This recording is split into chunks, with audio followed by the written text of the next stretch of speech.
All right. Hi, Melissa. Hi, Dave. Thank you Hi. guys for being with me and for putting this together. We are all here recording this video as a way to really answer a lot of questions around what makes myofunctional therapists successful and how can you be successful if you're deciding that you might want to venture into this field, if you've already had some training, if you want to get better at what you do. And we're talking about myofunctional therapy today. So a lot of the questions we get, it's around that topic of success. So before we dive into that, I'm just going to introduce myself. If anybody doesn't know who I am, my name is Sarah Hornsby. I'm the founder of the MyoMentor program, and we're most well known for our 12-week training course in myofunctional therapy. But I'm also here today with Melissa Mugno and Dave Henrichsen, who are both faculty members of MyoMentor, and they teach, actually Dave teaches a couple courses, but Melissa and Dave teach our Business of Myo course. And Melissa, why don't you introduce yourself and then we'll go on to Dave and then we'll get into the questions. So, hi, I'm Melissa Mugno. I'm also a myofunctional therapist, and yes, I am a faculty member on MyoMentor. I am also the clinical director and co-owner of Faceology with Sarah, which is our online myofunctional therapy clinic. And I am the founder of Melissa MM Inc., which is a consulting firm that does implementation in dental offices that supports different types of myofunctional programs and different types of uses with appliances. Awesome. I'm Dave Henrichsen. I'm a myofunctional therapist in the Seattle, Washington area. Started with Sarah Hornsby through the MyoMentor program in 2017. Graduated from myofunctional therapy, initial training, and launched a myofunctional therapy practice. Originally in a dental practice, branched out, and I now work completely independently in the Seattle area. All these 6, 7, 8 years, however many years later. And today I run my own myofunctional therapy practice just by myself. I don't have a team or a staff, but I run a very busy, very exciting practice. And I've had the pleasure of being able to coach and mentor hundreds of myofunctional therapy graduates from MyoMentor, from AOMT, from IAOM, from all over the place, as they've begun their journeys into myofunctional therapy and been able to use some of the experiences that I've had. But really, what we want to talk about today is kind of the common experiences that a lot of brand new myofunctional therapists and myofunctional therapy grads have experienced. Like, what is it holding us back? Yeah, exactly. And actually, that's a great segue into our first question that I want the three of us to discuss is, what do you think holds people back from getting started and being successful in that way? Because I feel like a lot of myofunctional therapists, or I should say would-be myofunctional therapists, they're afraid to even take the leap. They're afraid to make the change. They're afraid to even get the training and sign up for a course. So what do you think holds people back in the early stages, and how can we help them? I don't know, Melissa, if you want to start. I mean, I have my thoughts and we'll all speak to this, but So, I mean, my first thought is fear, right? So a lot of people have the want, or like they think about it, but they're scared.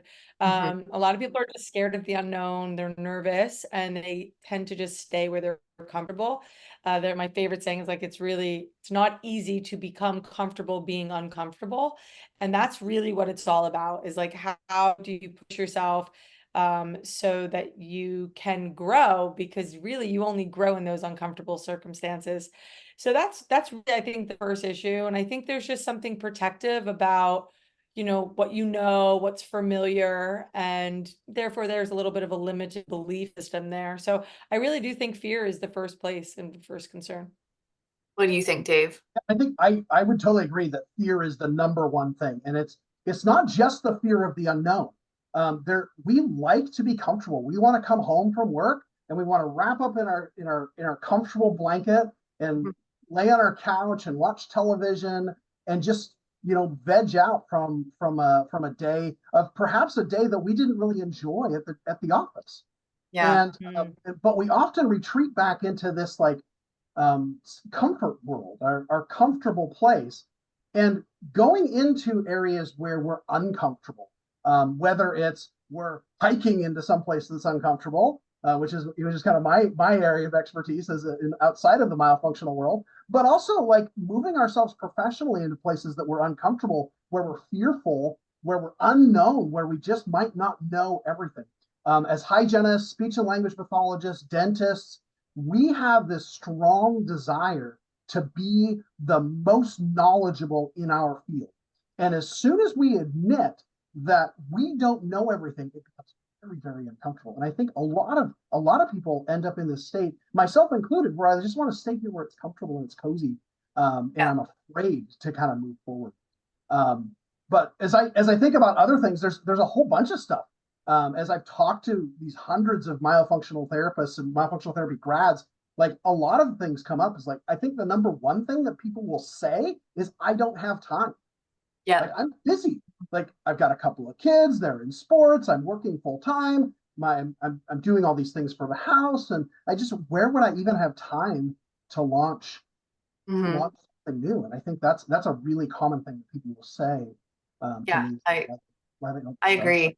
For me, I agree. Fear is a big one. And I think fear in the lesser degree, it translates into like lack of confidence. And I know for me, for Melissa, for Dave, I know I can speak for all three of us. One of the things that we spend so much time talking about and helping students with, and really encouraging, is building confidence. And so there are some little tools, little tips, little tricks that all of us have learned over the years that I think can help lead to feeling more confident, even when it's scary and hard. And but there's some little things I think all of us have learned over the years that we try to teach to students and grads who who become part of our courses. So yeah, let's move on to the second question, unless there's anything else you guys want to add. I was going to say the other thing that I hear a lot from people is that I live in a part of the country, I live in a part of the world where this is not a thing. Like maybe I live in a state or a county or a city where nobody else is doing this. Yeah, I'm the only one. I'm the only one. And I hear it a lot of times. And a lot of times, and of course I live in Seattle where Sarah Hornsby pioneered a lot of myofunctional therapy, and they'll say, "Oh, but Dave, you don't really get it because you're in Seattle, and everything was already growing when you came along." But I kept seeing that, I kept hearing that over and over and over from people, and I think a lot of it's just fear, like fear of this unknown world. Where I was just going to say that it goes right back to the beginning of fear. Is like, you can make an excuse for anything for not to start. And the question is, if you're interested, and, and honestly, those answers, I think you and I do quite well by saying, well, that's a perfect reason to get started if no one else is doing it. Yeah, I don't know if that's as common. Yeah, if that's as common anymore, but again, it's really about pushing yourself outside your comfort zone. And that's in any business. That's not just myofunctional therapy. Sure. That's anything that you want to do, is you got to get comfortable. Listen, Sarah and I don't know if either one of us set out to be business owners, did we? I don't know. No, I didn't. Right? None of us, yeah. That was, I actually just said this to somebody. I was like, took me a long time to really realize I had a business, because I was like, I was just trying to survive. Yeah, it was survival. Just, yeah. Well, you guys are segueing perfectly into the next question, because it was going to be, once people do get trained. So if you're a hygienist or speech pathologist and you get trained, you take a course, maybe it's MyoMentor, maybe it's another course, what holds people back from actually growing their practice and taking it to the next level of success? And I was actually going to say, I think it's limiting beliefs. And so you guys were just naming a lot of these limiting beliefs, which are things like, I literally was thinking in my mind, like, I don't live in the right area. I think another limiting belief a lot of people have is, this isn't covered by insurance. Like, how will I ever get people to do a therapy that's not covered by insurance? So what are some other limiting beliefs that you guys encounter? It's definitely location. I don't have time. Insurance. I think I'm going to, Dave, just start with it. It's like imposter syndrome. I think like that's a really thing that most people are struggling with. I mean, I know it's something that I suffered with and still am working through it. It's getting better and better, but this idea that I'm not allowed to do that, I'm not supposed to, or did I go to school, or all these things. A lot of times what we've what I realize with most humans is most people are, like, have this really desire to be rule followers, and they want permission to do things. And the truth is, no offense to anybody, no one really cares about anybody but themselves. Like, and it's not to be mean, it's because everybody's just trying to get through their own day. Most people aren't worried about what you're doing. They're really mostly just trying to survive. And if they are worried about what you're doing, it's just a reflection of them not wanting to deal with their own stuff. But that's for another conversation. But yeah, I would think those are some really big issues there, is that, again, with mixing in with fear and limiting beliefs. I would say kind of along those limiting belief line. I worked in a dental office, and I started out with a dentist who was like super supportive. And I hear a lot of times, like, the dentist is like, "Oh yeah, right on board. Let's go take the class. Maybe I'll even pay for it, or you can pay for it yourself, but I'll send you patients." And then as time moves along, the limiting belief that I hear quite frequently, or the obstacle that I hear quite frequently, is people trying to grow their own thing, is the doctor's not as supportive as they were when we started out. You know, they were all on board, but now they're not all on board anymore. Or maybe it's another team member. Maybe it's the other hygienist. Maybe it's a front office staff person. There's somebody in the office or somebody in your life, a partner. Maybe a partner's not as supportive, a husband or a wife. Maybe it's a parent that's saying things to you that's like, "Yeah, you know, gosh, Dave, you have this great career as a dental hygienist. Why would you ever give that up?" I remember when I finally hung up my scalers as a hygienist, and I practiced both as a myofunctional therapist in a private practice setting, and as a hygienist in a separate location separately for a long time. And when I told my dad, who was a dentist for 60 years, when I told my dad that I was going to completely give up dental hygiene, and by this point I had a six-figure myofunctional therapy practice. Like, we were very well established, and he was terrified for me. He's That's like, so funny. "That's a really good idea, but what if something happens?" And had I been in a state where I was receptive to that, hearing that message and hearing the fear that he had for me, I might have shied away from it.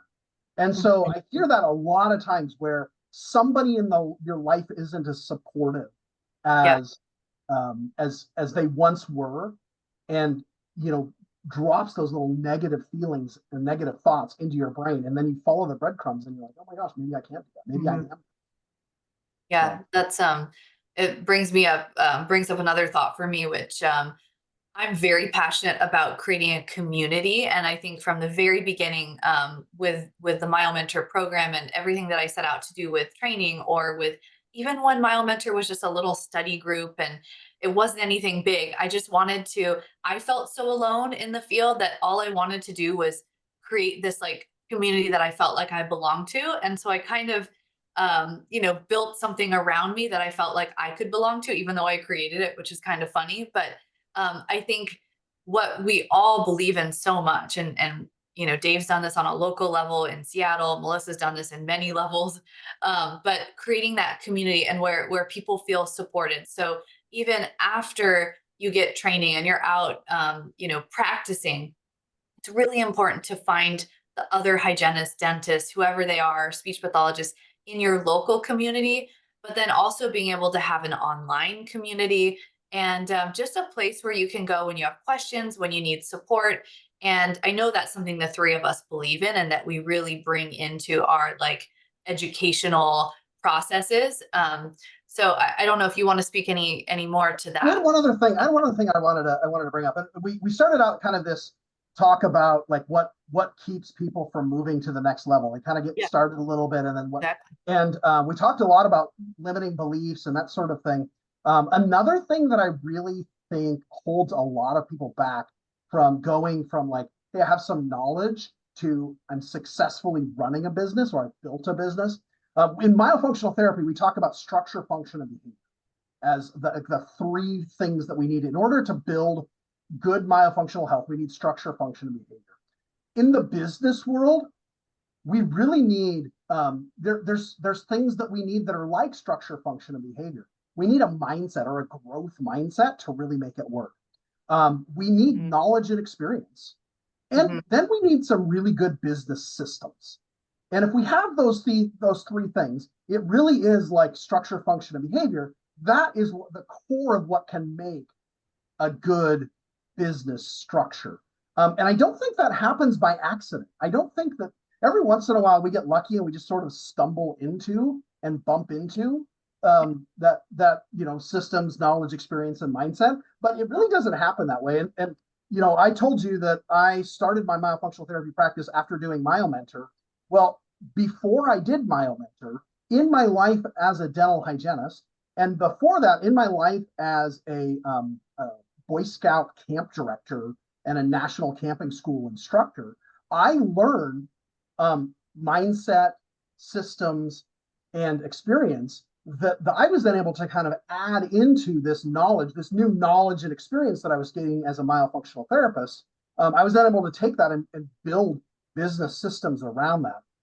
And we like to think that it just sort of like magically happens. Like if the field of dreams, if you build it, they will come. But it really doesn't. It takes somebody who knows how to build a business and build a structure around that business. Well, and I just to say that there's, I've in my journey of being able to be with really great dentists in the beginning of my career, I really think where I was blessed early on was every one of the dentists that I would say were mentors, or like my first like big like guided lights, they were all really entrepreneurs at heart, right? They like dentistry was just happened to be something they also were, but they were interested in very different things. And because of that, they had some of the most spectacular models. It wasn't like they were doing better dentistry than anybody else. They were just doing it in a different way, in an experience. And I naturally, and I'm the first one, Sarah, and I tell everybody, if people don't know, dental was part of my life and I love it, but my first business was an art school and I can't draw an art figure. I owned a diet. I mean, my second business was a med spa, right? Like I had multiple different, like I always had an entrepreneurial spirit. So for me, the business end was more exciting. And actually, I think that's a lot where Sarah and I kind of ended up talking a lot more about those. The clinical stuff's great, don't get me wrong. It's amazing. But I do think when you're embarking, just go back to that limiting belief set. If you've only went from living at home, and then you went to college, and then you got a job, you graduated college, and you went and worked for someone right away, and you worked for someone during that whole time, and you had parents that worked for corporate America, and you didn't know anyone that's ever owned a business because that's just the way you didn't come from. It is foreign. My own stepdaughter, who's a lot older, is 27. I remember one day she looked at me and she goes, "How come you just can't get a regular job?" I was like, Yeah. But because there's a mindset belief that you need healthcare benefits, 401k, and I'm like, but that person had to take a leap of faith to create that business to be able to give it to you. So I think it just goes full circle. It's a whole mindset belief. It's so scary. So that's why this is all unknown and a little unique to people. Yeah, so I'll sum up the answer to that question, like how do you take your practice and how do you be successful once you get training? And you need support of a community, you need structure, you need actually some like business structure, like Dave was talking about, and you've got to get rid of those limiting beliefs or learn how to address those, become aware of them, and work through them.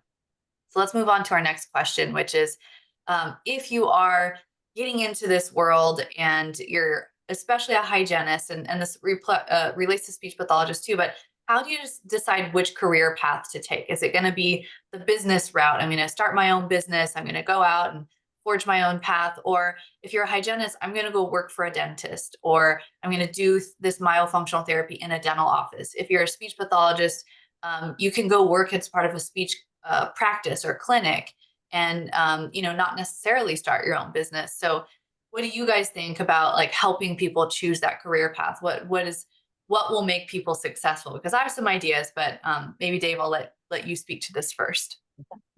It's a great question. Yeah, I think what do we call it?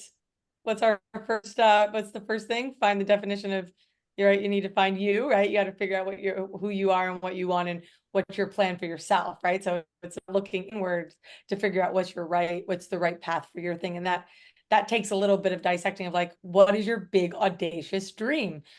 is that big life that you're looking for? What do you want in life? Like, what do you want? Not today, not tomorrow. What do you want 5 years, 10 years, 20 years? And what does that look like? If if your big audacious dream is to have really simplicity, just, have that beautiful little condo on the beach, I'm just using an example, and you have an idea what it's going to cost and what it's going to be, creating a big audacious business that might not be part of that plan, right? That might not be in that wheel. So it might be, I'm going to work for someone, I'm going to make this money because my time matters, or this money. So it's about, getting your priorities. I'll let Dave go in a little bit, but this is one of our favorite topics. Yeah, we love this. I'll preface this by saying just before we got on this call, I was just at the Washington State Dental Hygiene Symposium, and while I was at the Dental Hygiene Symposium, they had a huge room filled with students, dental hygiene students, and up on the wall. And it was during lunch. I kind of wandered into that room. You know me, I just sort of wander around. I'm always looking and peeking around corners. And up on the wall, they had this big, like this giant sticky note where the students had written up there where they wanted to be in 5 years, in 10 years, what things were really important to them and some of them were things that I'm like, oh, that's really cool. And other ones are like, would you be interested in doing that? And it reminded me of before I launched into myofunctional therapy, I was working in a dental office, and I was challenged by Dennis Marvel, who's a fortune management coach in the dental practice. And he said, Dave, why don't you write yourself a vision for what you want to do in your life? And I spent the next year and a half with little sticky notes all over the place, trying to figure out, like, what did I want? What do I want to be? Who do I want to be? What do I want to do? What do I want my life to look like? And I wrote a vision statement that today sits up on my wall, like right in front, right behind this camera here. It sits up on my wall, and it reminds me of where I wanted to go. And about a year and a half ago, I looked at that every day and I said, I think I want to add something to that. And so about a year and a half ago, I haven't rewritten the thing. It's got a little sticky note addition to it. But it tells me and kind of guides me where I want to be when I get to the very end of life. And I'm looking back and thinking about, what is the dash on my headstone mean? And what did I accomplish in this life? And I think when we ask this question, do we want to launch our own business? Do we want to be in a dental office? Do we want to be in a medical office? Do we want to be in a sleep center or a TMJ center? Do we want to launch a business where we employ a whole bunch of people or just keep it small? Do I want to work with children or adults or seniors? Do I want to work with babies and infants and toddlers? What do I want to do? I think you really have to start a little bit deeper than what kind of business do I want to be and what kind of a professional do I want, what kind of a job do I want to have? Because I think you need to do some of that deep inner work. And I think that's one of the things that Melissa and I, as we've worked over this last year and a half, almost 2 years together, building the business of Myo Course, is we've really come to realize we can talk about all the business systems and write down all the rules and create all of the checklists that you want. But if you don't do some of that deeper work to figure out where do you want to go, you're going to pop your head up in 2, 3, 4, 5 years and realize you did a lot of work and you got somewhere, but it wasn't where you wanted to be. And then you got to figure out, what am I going to do from here? And so what our challenge is, as we think about, like, how do we want to grow our myofunctional therapy practice, I want you to take a step back and figure out, what kind of Dave do you want to be? What kind of Sarah do you want to be? What kind of Melissa do you want to be? And maybe you're not going to keep using the name Dave anymore. I don't know. But maybe you'll be Joe. I don't know. But think about, where do you want to end up 5, 7, 10, 15, 20, 30 years down the road, and then look back to figure out, how do we get there? And I can teach the systems to get to that end goal, but I can't tell you, gosh, would it be better to build your own business or work for somebody else? I don't know. I don't know the answer to that, but you can find that answer. Yeah, I mean, that was going to be my answer was, get to know yourself, get to know what you value, what's important to you. Are you an introvert or an extrovert? Like that makes a big difference. I mean, I'm naturally an introvert, but when I started my business and when I started this career path, I had to put myself into these situations where I had to get out of that extroverted shell, and like I had to go talk to dentists, I had to network. But if that's something that you really don't feel like you can do, then you've got to be honest with yourself about it. Or if it's not something you enjoy, don't do it every day. How much can you tolerate risk? How much could you deal with unpredictable income? There's like all these things that could be perceived as negative about starting your own business. But I mean, all three of us here can also tell you that there's a huge upside that we all love. Otherwise, we wouldn't do it. Yeah. So, there are some pros and cons, and I think it just takes you sitting down and really being honest with yourself. It's so funny that in our modern, fast-paced world, so much of us, we don't even ask these questions. Like some things, and as life changes, you have to reevaluate. I know I've had to do that a lot lately. Like, what do I really want? What direction do I really want to go? So that would be my answer as well. The other thing, Sarah, can I throw one more thing in here? Yeah. A lot of times people look to myofunctional therapy as a way to escape something. Yes. Yeah. I hear it so often. I mean, I just got back from the dental hygiene symposium, and there's a dental hygienist, knowing that I'm a myofunctional therapist, this is what I do full time. They're talking to me about escaping that career that they had previously chosen. And what I've often found is that people who are running away from something don't usually find it where they're landing. Mm-mm. And so if you're running away from dental hygiene because of something, then instead of running away from dental hygiene or running away from some other career path, instead figure out where you want to go and run towards that with all of the speed and the energy and the enthusiasm that you could possibly muster. And then you land where you want to go, not just get away. Because I have found myofunctional therapists who have been successful. They have learned how to do myofunctional therapy. They started seeing patients. They built a business. They built a referral system. They started generating money and income. And 2-3 years later, all of a sudden they're like, gosh, I actually don't like this. Yeah. Yeah, Exactly. because Dave, it's a big thing. It's the whole thing is that you have to do the work internally, because even if you leave one situation, you go to another, you're unfortunately still going with yourself.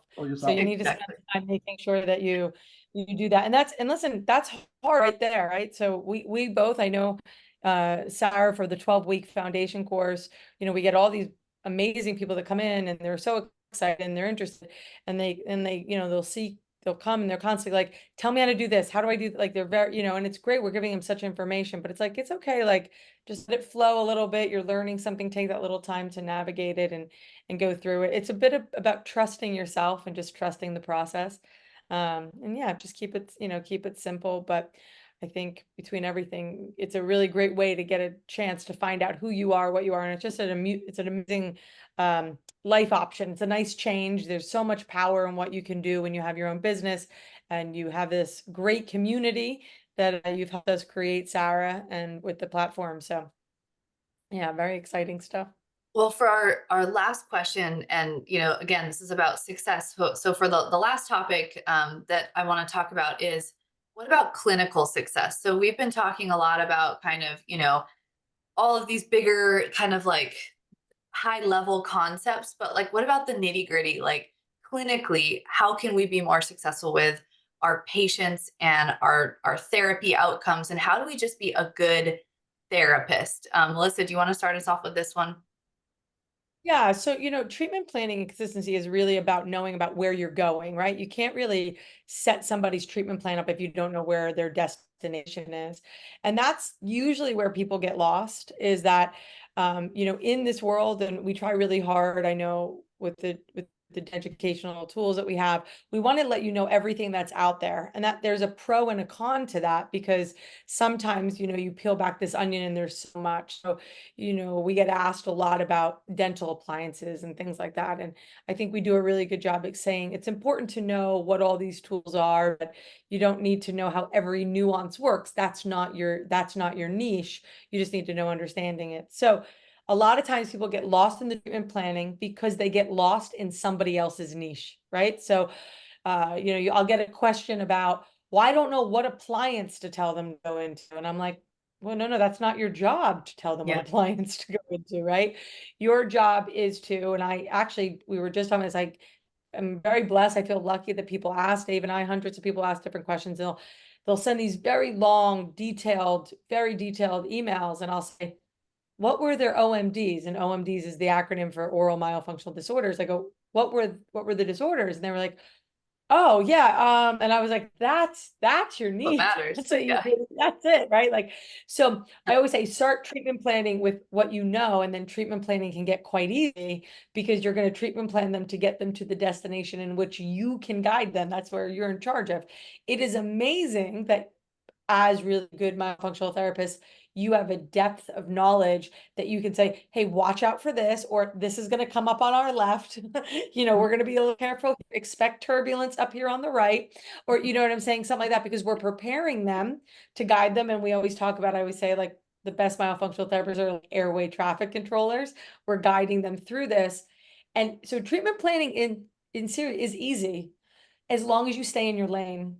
But doing that with the gift of prepare communication and understanding of how to get them to. So that's how I really think we've tried to elevate and simplify the nitty gritty of therapy is stay in your lane, get really good at what you do, and make sure you know where you're taking that person and what your job is. Because I think a lot of us get lost.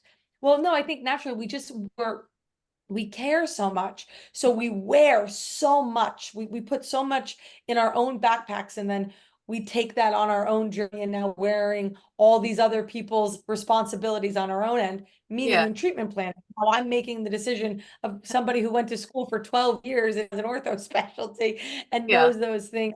That's not your job. Or who does the best, laser technique and all that. Again, knowing all that's great, not your job to set that up in the treatment plan.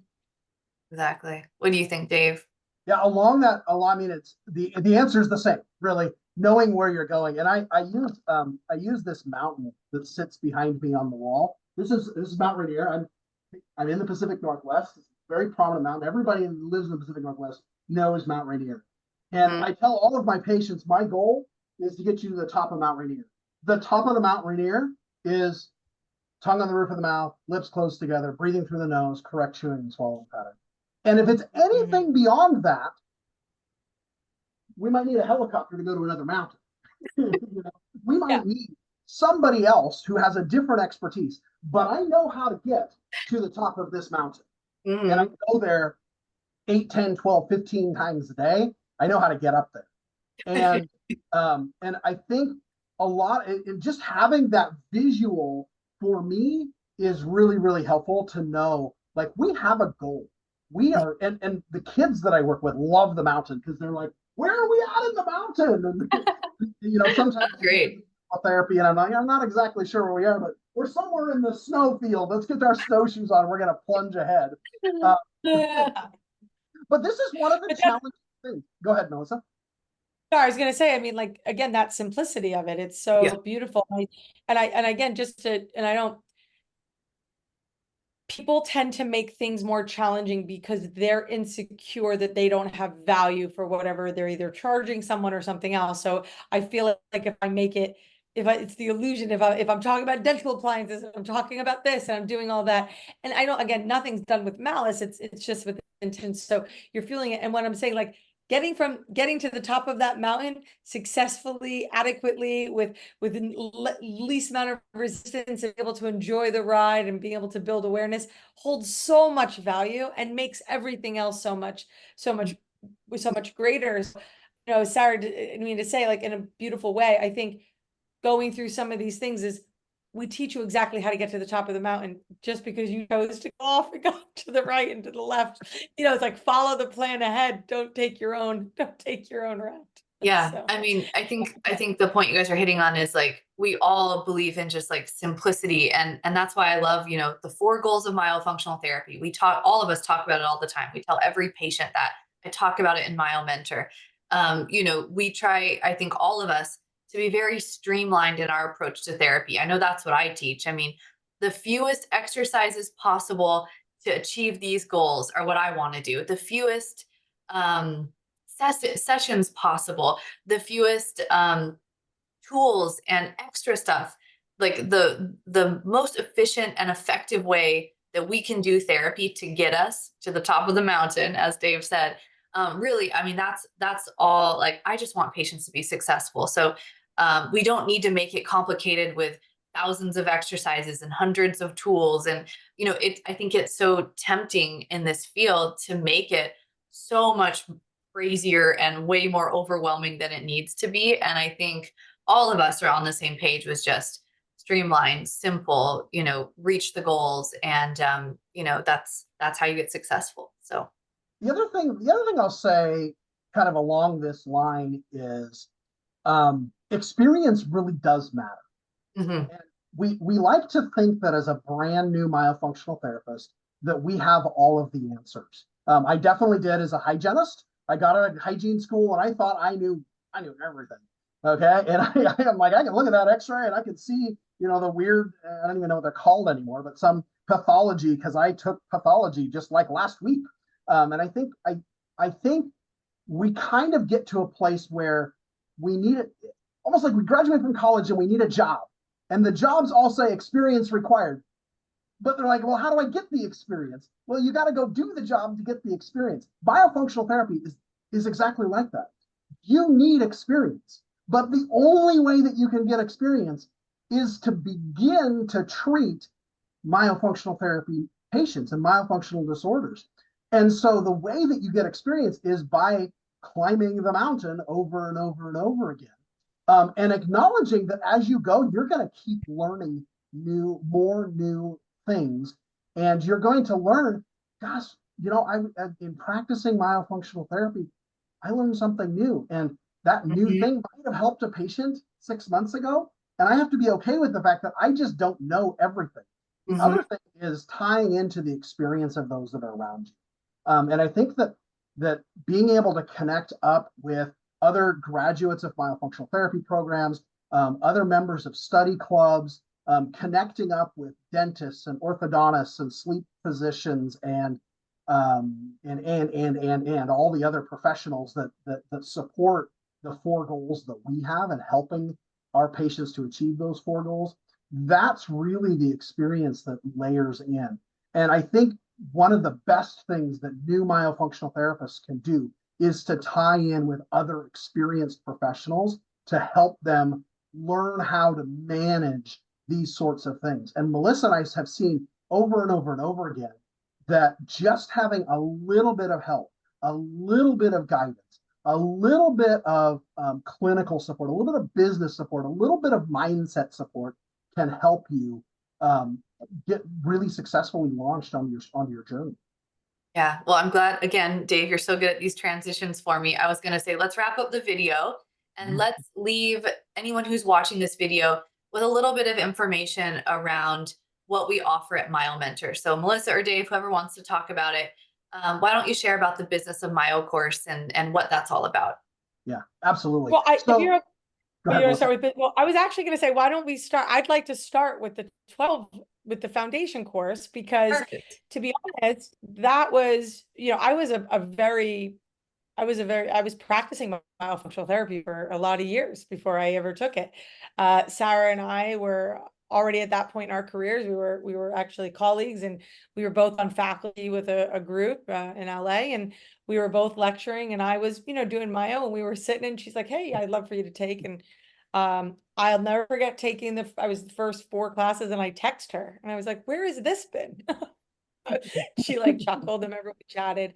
And at that point, I only became a faculty member because I used to just send everybody to it, and dentists included. So as my consulting firm, the hardest and biggest issue I had was teaching this foundation stuff. It would really drain my time to get everybody on the same page, right? Like to get everybody to know what they need, what I felt like they needed to know, not even just the clinical. In my mind, once I took it, I was like, everybody should absolutely take that course, because it was just such a foundation. And whether you could practice or not, it would just allowed the entire practice to be able to to kind of be on the same level, and the dentist and everybody else. And so for me, I tell her that I started implementing some of Sarah's basic stuff and stopped actually making things harder than they needed to be.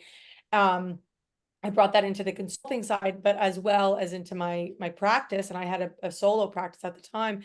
And the level of streamlining, which changed the way my business model was, how I was able to see more patients, less stress, was absolutely a game changer for me. So I always felt like that was a unique thing that I had I was a little bit of a contrast because I had been practicing for a while before I had taken it, and it's still an instrumental impact on everything. And when I had the opportunity and Sarah and I decided to team up, we talked about it. And I mean, we run a complete, whole practice with multiple therapists, and every single person that works for us, whether it's the admin who's going to answer the phone, or it's that every single person takes that course. So if you're going to work at Faceology and do anything, even if you're going to stuff our kits, you go through the foundational course. It's really an amazing testament. I think, it's just a great place to start. Yeah, And thank you, Melissa. I echo that, really. I mean, that's where I started. I started with this really well-organized foundation underneath of me. And the organization of the 12-week MyoMentor course is really, like, combined with, like I mentioned before, the other business pieces that I got, but it really made it so I could be an organized myofunctional therapist and be able to pursue that out. And I know in the field, Sarah has taken some flack over the years about, like, the simplification of myofunctional therapy. It's really not that simple. It's really not that simple. But a lot of times when you're new, you need to strap some training wheels on the side of the bike and kind of learn how to balance a little bit before you go mountain biking. And so the 12-week MyoMentor course is really a fabulous foundation for being able to take what you think you know about myofunctional therapy, put it into an organized way to actually do therapy. And then I think where a lot of people are challenged, and we talked about this just a couple of minutes ago, we need those business systems. We need to take that knowledge, and then we need to layer in some business systems to make it work. And then overarching that is a growth mindset. And so what Melissa and I built over the last a year and a half to 2 years, is we have taken all of the experiences that we've had with the hundreds of myofunctional therapists that have really found a struggle after finishing an introductory course, whether it was MyoMentor or one of the other introductory courses, and where do they struggle? We really tried to pick in and find where are the problems?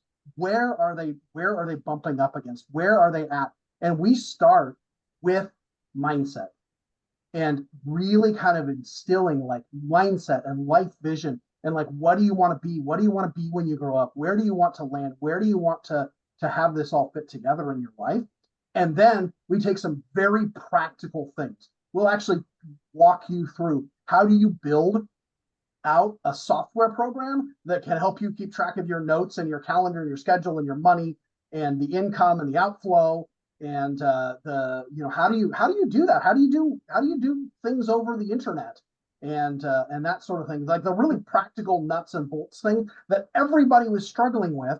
And in fact, where the myofunctional therapists are really excited, they graduated MyoMentor, they really wanted to do it. They got their husband and their wife, and they got their they got a couple of their friends, and they started kind of making some momentum, but they really bumped up against the business systems. And the business systems that Melissa has, the business systems that Sarah has, the business systems that I have, we've taken all of those things, brought them into one place, and said, we'll just show you how we do it. Now, this doesn't mean that's the only way to do it, it's the only right way or anything like that, but this is something that works, and it's worked over and over. Well, Dave, I think the truth, and I'm going to just say, I want, the best way to learn how to create a business is to have a business fail. But that's really hard for a lot of people. And I'm very honest, one thing, you're not going to find anybody in this industry that has had more ups and downs and has been in more businesses than I have in this space. And I think the beauty is, like, one of mine and all of ours who we really love, Dr. Zarouj Zaghi, he really taught where do you learn? How do you really see what changes is when you look at your failures. And a lot of times in business, they're not failures. It's just, what did I learn from and where I saw? And so ideally, it's like, anytime you can sit with somebody who's been able to kind of show you a shortcut, get to the top of the mountain so you don't have to hit all the same things, is really what it is. So a big part of it is me and Dave get to come to you. Not only, you get a one-on-one standpoint from a myofunctional therapist who's been doing it and crushing it as a single therapist for years and does it so streamlined, which is amazing. But then there's a lot of you, I mean, from an aspect of, are you a 1099? Are you a W-2 working for a dental office? How do you make that decision? How do you open a practice? How do you do it within a practice? All of those things, we address those big things. And then we talk about the big things, money. How much money do you make? How do you organize it? How do you streamline it? How do you treatment plan it? And how do you sell it to get the job done? Because it's a business and you got to be able to talk about P&Ls, talk about profit, talk about loss, look at expenses. And anytime you have a business issue, it's always in the numbers. It's always. Sarah and I have sat many times and I might have wanted to put my head under the pillow on the numbers. And I said, I don't want to talk about the numbers. And she'd be like, okay. Because I didn't want to deal with the problems. Yeah. Well, I'll just, The numbers don't lie. I'll take a second. We'll wrap this video up, but something I wanted to speak to, and I appreciate both of you guys saying such amazing things about the MyoMentor 12-week course. And I'm so happy that we've evolved the MyoMentor, I guess, system or the MyoMentor program to be so much more than just the 12-week course. So I'm so excited about the Business of Myo course because I've always wanted to do more with this area. And anybody like Dave who took the course in the early days, you'll remember that we used to have a third module, which was entirely focused on the business side of things. And as the clinical stuff grew and, as the course got more and more built out, because one of the things that's so important to me for MyoMentor is to continue to evolve. And as there's new research, I want it in there. As I learn something new, I want it in the course. As we change something clinically at Faceology, I want to teach it differently. So it's not easy to keep evolving this program, but it really has evolved over the years.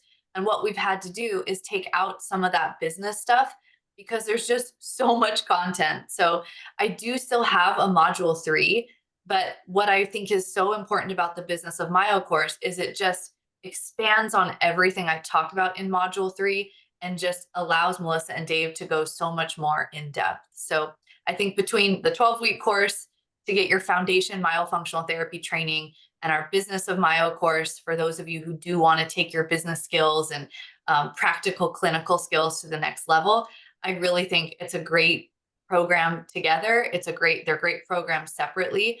And so if anybody does want more information, I mean, you can feel free to reach out to me, Melissa, or Dave. We're all happy to answer questions. And I think that's a wrap. So thank you guys so much. Thank you for being here. And thank you for watching this video. If you made it all the way to the end, that's awesome. Hopefully you got lots of great content, help, and information. All right. Thanks, everyone.